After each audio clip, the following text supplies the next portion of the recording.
It's impossible to underestimate the Fab Four's influence on music and popular culture. Nearly half a century after coming together, the Beatles remain at #1 on Rolling Stone magazine's list of greatest artists of all time, having sold more than 1 billion records worldwide. According to the same magazine, their groundbreaking music and style helped define the 1960s. To this day, they remain the biggest-selling band in America.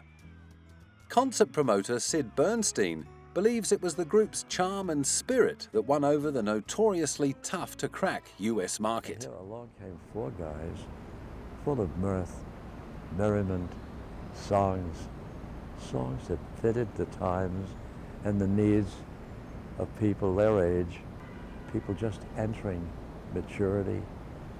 And they had a message that meant something for these teenagers. Sid masterminded their historic concert at New York Stadium that took pop concerts from theaters into multi-thousand-seater sports arenas. Their American debut at Carnegie Hall, which seats 2,830 people, to go from 2,830 to 55,000, and we turned people away from there too. So it was monumental. The show opened with the Beatles performing Twist and Shout, not that anyone heard it. The PA sound system turned out to be no match for the hysterical screaming of the teenage girls who packed the stadium. Many of them needed to be carried out after fainting during the band's 30-minute drowned-out set. Not being able to hear themselves play was something that they'd had to get used to since Beatlemania had taken over the UK in 1963. In the wake of the release of their debut album, Please Please Me. After conquering the US the following year with the single I Wanna Hold Your Hand, they were on their way to becoming, as John Lennon put it, more popular than Jesus. We meant more to kids than Jesus did, or religion at that time. I wasn't knocking it or putting it down, I was just saying it as a fact.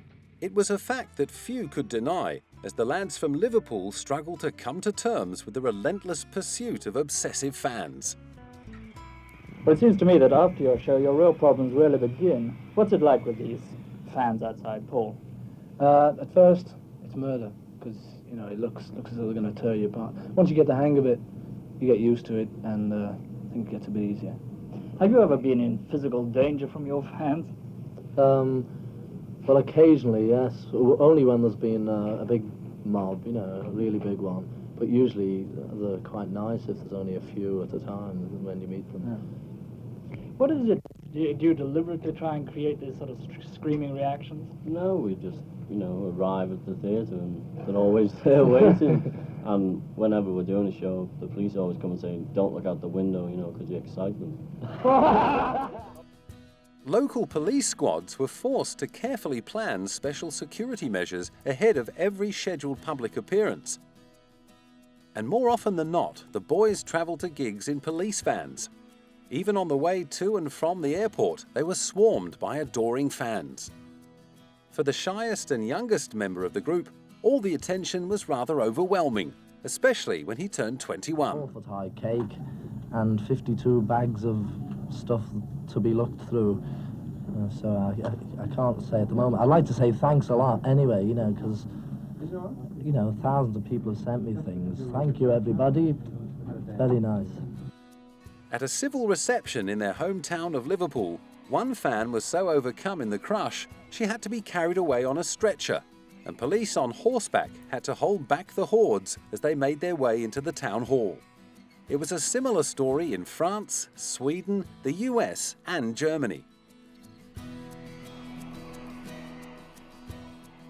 With the frenzy surrounding them showing no signs of letting up as the decade wore on, John, Paul, George and Ringo had to resort to searching for inner peace through the teachings of Maharishi Mahesh Yogi.